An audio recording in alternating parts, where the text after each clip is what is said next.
জিএসটির নতুন নিয়ম মানছে না ধর্মনগরের অনেক ব্যবসায়ী। অভিযোগ নিয়ে অতিরিক্ত জেলা শাসকের কাছে রিপোর্টেশন দেন বিজেপি ধর্মনগর জেলা নেতৃত্ব। জিএসটি হ্রাসের সুফল যেন জনগণের কাছে পৌঁছায় ডেপুটেশন দিল উত্তর জেলা বিজেপি।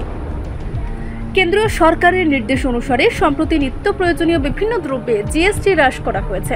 এর ফলে সাধারণ মানুষের আর্থিক স্বস্তি আসার কথা থাকলেও বাস্তবে উত্তর জেলার বিভিন্ন প্রান্তে সেই সুফল ঠিকভাবে পৌঁছাচ্ছে না বলেই অভিযোগ উঠেছে।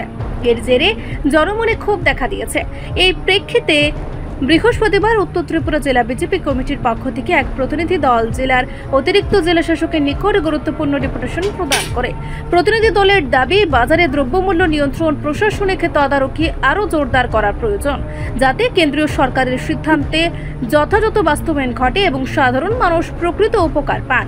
অতিরিক্ত জেলা শাসক বিষয়টিকে গুরুত্ব সহকারে গ্রহণ করে জানান, এটি সাধারণ মানুষের স্বার্থে একটি তাৎপর্যপূর্ণ পদক্ষেপ। প্রশাসনের পক্ষ থেকে দ্রুত একটি বিশেষ তদন্তকারী দল গঠন করা হবে, যারা খতিয়ে দেখবে জিএসটি হ্রাসের সুফল প্রকৃতপক্ষে জনগণের কাছে পৌঁছাচ্ছে কিনা। জেলা বিজেপির এই উদ্যোগে রাজনৈতিক মহল থেকে শুরু করে সাধারণ মানুষের মধ্যেও প্রশংসার সুর শোনা যাচ্ছে। অনেকেই মনে করছেন এই পদক্ষেপ সরকারের জনকল্যাণমূলক ভাবনারই প্রতিফলন। বিজেপির তরফ থেকে আপনার এখানে একটা ডেপুটেশন দেওয়া আছে, কি বিষয় সেই ডেপুটেশনটা? আজকে ভারতীয় জনতা পার্টি উত্তর ত্রিপুরা জেলার ইউনিট থেকে পার্টির লিডার ওরা এসেছে আমার কাছে, একটা ডেপুটেশন জমা দিয়েছে, খুবই গুরুত্বপূর্ণ, এটা জনস্বার্থে।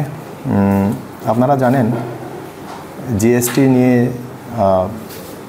সারা ভারতে যা সংশোধন ছিল, যেটি জনসাধারণের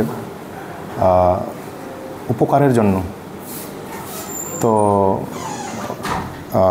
ধারণা আছে যে আমাদের এলাকাগুলিতে সেই জিএসটি বেনিফিটগুলি সঠিকভাবে এটা বাস্তবায়িত হচ্ছে না। কিছু সংখ্যক ব্যবসায়ীর মধ্যে এই নিয়মগুলি কমপ্লায়েন্স হচ্ছে না বলে একটা ডেপুটেশন আমাদের কাছে এসেছে। জেলা প্রশাসনের তরফ থেকে আমরাও ওদেরকে আশ্বাস দিয়েছি যে আমরা এই বিষয়টা গুরুত্ব সহকারে দেখব। আমি হচ্ছে additional district magistrate and priority project ADMPP। Sir, যদি কোনো কারণে এরকম কোনো ঘটনা উঠে আসে, আপনাদের তরফ থেকে কী অ্যাকশন নেওয়া হবে? আমরা টিম গঠন করব, টিম ভিজিট করবে, আর সেটার সাথে আমরা চেষ্টা করব যাতে আমাদের এখানে বড় ট্রেডার্স যারা আছে এই জিএসটির সাথে তাদেরকে মিটিংয়ে ডাকা, জিনিসটা আমরা এখন গুরুত্ব সহকারে দেখব, সেটা আমি বারবার বলেছি। এবং স্যার, টিমটা কবে পর্যন্ত গঠন হবে? এই সপ্তাহের মধ্যে আমরা গঠন করব, এটা দ্রুত সহকারে আমরা করার চেষ্টাই করব, যেহেতু আমাদের নলেজে এসেছে। পুরো ধর্মনগর না পুরো নর্থেই চলবে? নর্থেই, পুরো নর্থ ডিস্ট্রিক্টের, যেহেতু আমাদের জুরিসডিকশন তো নর্থ, সো আমরা চেষ্টা করব নর্থের মধ্যে। ধন্যবাদ। আমরা দেখতে পেলাম আপনারা জেলা শাসক কার্যালয়ে একটি ডেপুটেশন প্রদান করেছেন, কি বিষয় নিয়ে সেই ডেপুটেশন প্রদান? অ্যাকচুয়ালি প্রথমত আপনাদের চ্যানেলকে নমন জানাচ্ছি, এবং আপনারা প্রিন্ট মিডিয়া, সোশ্যাল মিডিয়ার মাধ্যমে আমরা সবাই অবগত আছি যে এই শারদীয় দুর্গা উৎসবের পূর্বে মহালয়ার পূর্ণতিথিতে বিশ্ববরেণ্য নেতা আমাদের দেশের যশস্বী প্রধানমন্ত্রী নরেন্দ্র মোদীজি ট্যাক্স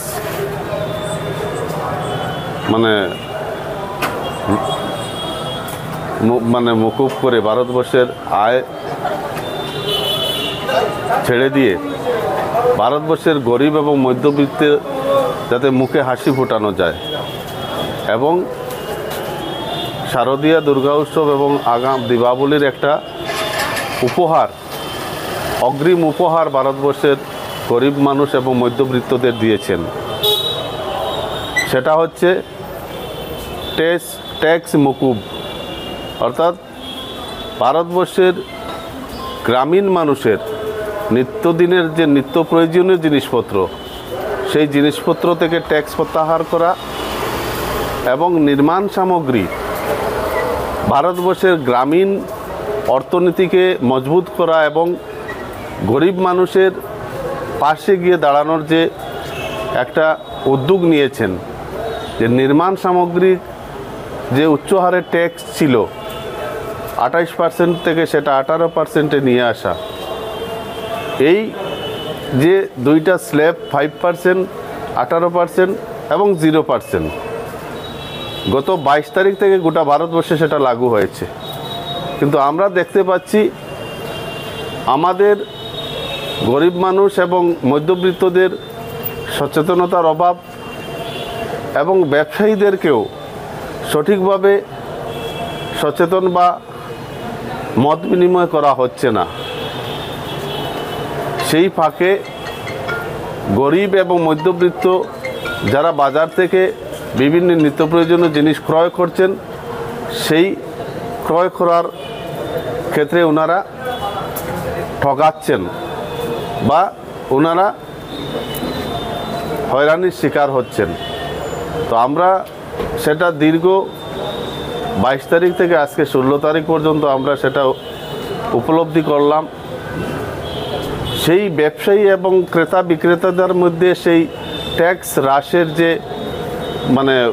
একটা মত বিনিময়, সেটা যাতে সক্রিয় করা যায় উত্তর ত্রিপুরায়, সেই উদ্দেশ্যে জেলা শাসকের কাছে আমরা এসে লিখিতভাবে আমরা আবদার জানিয়েছি যে প্রশাসনিকভাবে যাতে ধর্মনগর তথা উত্তর ত্রিপুরার প্রত্যেকটা মার্কেটে ক্রেতা বিক্রেতা এবং যারা মজুদদার তাদেরকে একত্রিত করে এই দেশের প্রধানমন্ত্রীর যে দীপাবলি এবং শারদীয় উপহার 2000 কোটি টাকার ট্যাক্স লোকসান ঘটিয়ে ভারতবর্ষের গরিব মানুষকে সাহায্যের একটা ঘোষণা দিয়েছেন, সেটা যাতে সঠিক বাস্তবায়িত হয়। প্রশাসনও যাতে তাদের প্রত্যেকটা মহলে যোগাযোগের মাধ্যমে সচেতনতা তৈরি করা যায় এবং আমরাও সাংগঠনিকভাবে সেবাই সংগঠনকে পাথেয় করে আমরাও ব্যবসায়ীদের সাথে যোগাযোগ করব, ক্রেতাদের বিক্রেতাদের সাথে যোগাযোগের মাধ্যমে আমরা যাতে নরেন্দ্র মোদী যেই মহৎ উদ্যোগটাকে বাস্তবায়িত করে আমরা গরিব মানুষের কাছে কম দামে সহজ উপায়ে যাতে তারা ক্রয় করতে গিয়ে না ঠকাতে হয়, বাড়তি পয়সা যাতে দিতে না হয়, সেই উদ্দেশ্যে আমরা আজকে জেলা শাসকের নিকট আমরা লিখিত একটা আবেদন জানিয়েছি। আমাদের বিশ্বাস জেলা শাসক এবং আমাদের সাংগঠনিক কর্মপন্থার মাধ্যমে উত্তর ত্রিপুরার আম জনতা মুখে হাসি ফুটবে এবং বাজারের যে ক্রেতা বিক্রেতাদের মধ্যে সমন্বয় তৈরি হবে এবং অনেক জিনিসের দাম আগের তুলনায় 70% হ্রাস পেয়েছে, সেটা সাধারণ মানুষ ক্রয়ের মাধ্যমে সেটা উপলব্ধি করতে পারবে। আমি বিশ্বাস করি, আশা করছি আপনাদের মাধ্যমেও যাতে বিভিন্ন প্রচার মাধ্যমে এই দেশের প্রধানমন্ত্রীর যে মহৎ উদ্যোগটাকে আমরা বাস্তবায়িত করতে পারি এবং গরিব মানুষের পাশে দাঁড়াতে পারি, মধ্যবিত্ত মানুষের পাশে দাঁড়িয়ে আমরা তাদেরকে সচেতন করে তুলতে পারি। সবাইকে নমস্কার। ওনারা আপনাদের কি আশ্বস্ত করেছেন? আমাদের জেলা শাসক উনি নেই, সহকারী জেলা শাসক আছেন, উনি 100% আশ্বাস দিয়েছেন যে ওনারা মার্কেটের জন্য একটা বোর্ড তৈরি করবেন এবং যারা ব্যবসায়ী আছেন তাদেরকে নিয়ে বসে প্রথমত সচেতনতামূলক একটা কর্মসূচি ওনারা গ্রহণ করবেন। পরবর্তী টাইমে বিভিন্ন দোকানে ক্রেতা বিক্রেতাদের মধ্যে মত বিনিময়ের মাধ্যমে যাতে আমরা নরেন্দ্র মোদীর এই মহৎ উদ্যোগকে যাতে সার্থক রূপ দিতে পারি বাস্তবে, সেটা ওনারা উদ্যোগ নেবেন। ধন্যবাদ। রিপোর্ট সংবাদ প্রতীক্ষা।